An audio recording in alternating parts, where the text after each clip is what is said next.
Now, when you hear songs like Summer in Dublin and Second Violin, you automatically think of the Irish supergroup Bagatelle.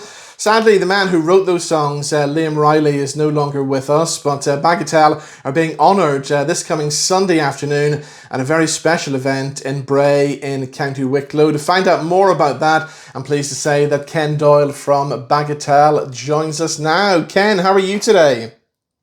Very good, Robin. Thank you very much. Great to hear from you and great to be talking to you. Great.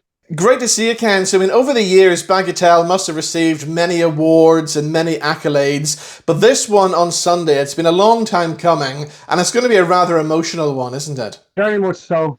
I mean, I have banners of Liam and John. You know, the pull-up banners. I have banners of the larger than life-size banners of them, which will be there, and a couple of knickknacks like our first album, the old vinyl, all that stuff. And of a 46A bus coming out from the Heritage Museum. And this one of the buses you could jump on because you can't jump on buses anymore. So this is the bus where Liam wrote Summer in Dublin then? It could be the very one, I don't know. But I mean, it's got 46A in it and it's coming from the Transport Museum. The chances are it could easily be. Because, in the song, if the Atlantean buses that came in after that, he'd have to say, I jumped on an Atlantean to Dublin. I walked on an Atlantean to Dublin. So tell us the plan then for Sunday. What's happening then? Well, the bench has been officially launched at 4 o'clock with the Cathaoirleach of Bray Council with her chain and that, and a namesake of myself, Erica Doyle, and she's better looking than me too. I can tell you that.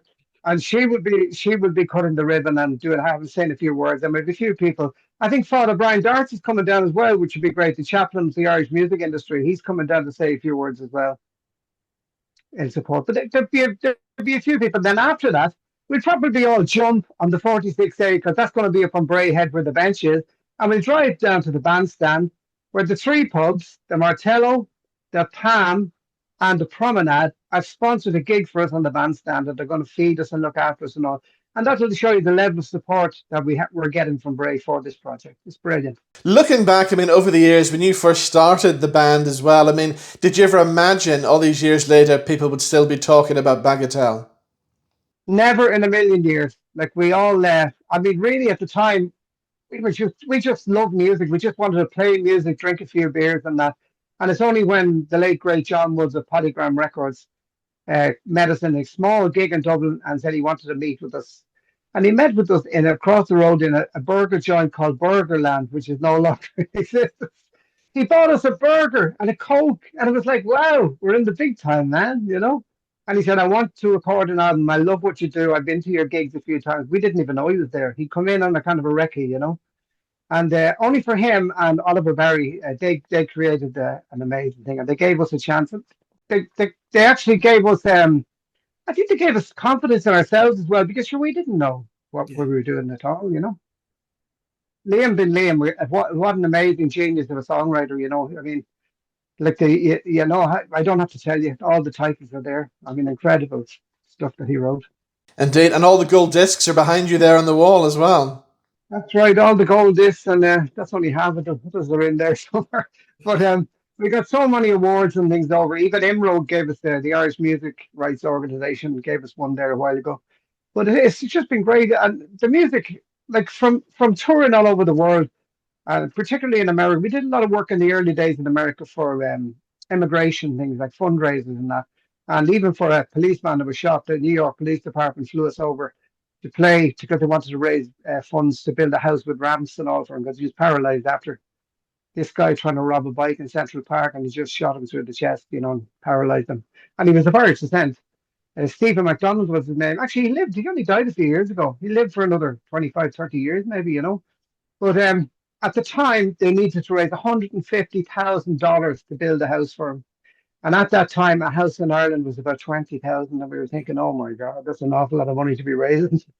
How times have changed. But you did it. Oh, we did it, and after that, the pubs, the cops, I should say, they said, you guys are coming to our local, because they can't drink in any bar because the baddies might be there who they busted and they caused trouble. Yeah. So they have their own local. And they brought us to their local, and between the drinks until 5 in the morning and stuff like that, and the stories. And Liam said in the taxi on the way back to the hotel, we were both in some good condition, I can tell you. And he said, he used to call me dealers because I'm Doyle, and I called him reelers because he's Reilly. And he said, dealers, I got a great idea for a song. And when we got back to Ireland, he, at the sound check, he said, do you remember I told you about the song I got the idea for? I said, yeah. And he played The Streets of New York. Wow. And that's where he got that from. What a story. Now, you guys kind of paved the way for other Irish bands to have the confidence to release their own material. And I suppose, in a way, you kind of paved the way for U2 as well. I did an interview there recently, and the guy was telling me he did a whole thing on YouTube. And Larry Mullen was saying, when they were starting out, they wanted to be as big as Bagatelle and stuff like that.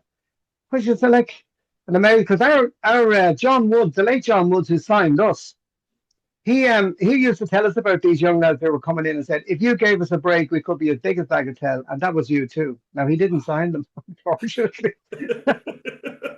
I think Chris Blackwell signed them or something like that, But seemingly they were. They used to call us bag of money because we got paid for doing gigs, and they didn't. Over the years, you must have crossed paths with other music legends. I'm thinking people like Shane MacGowan and Sinead O'Connor. Oh, definitely, yeah. But I never actually gigged with Sinead. Sinead was a neighbour of mine for 14 years here in Bray, County Wicklow. And we had, I was going, but the only conversation, I'd just say hello, hi, Sinead, and she'd just put her head down and say hi and walk by. She was very shy, kind of didn't want to engage, but that's fine, But one day I was going by the gate, and she was smoking a cigarette down at the gate.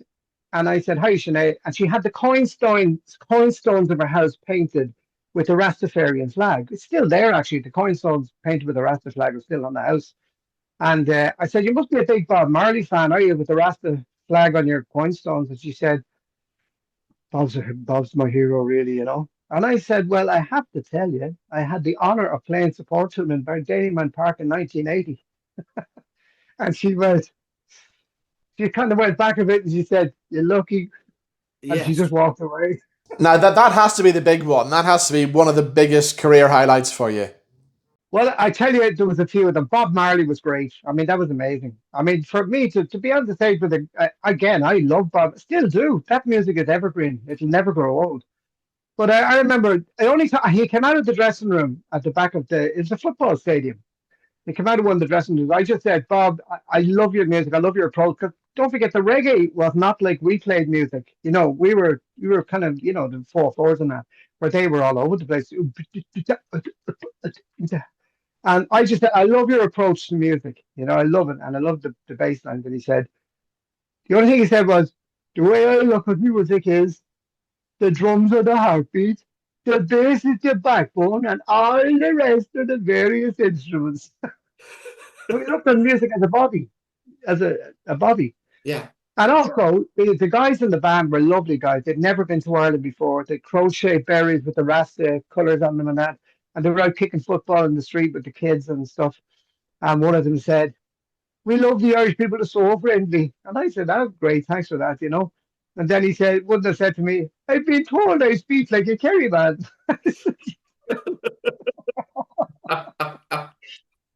But they were lovely guys. I tell you, what a show. I mean, that was more than just a gig. That was a happening. It was incredible. Yeah. Anyone that was there will tell you that. It wasn't just like a gig.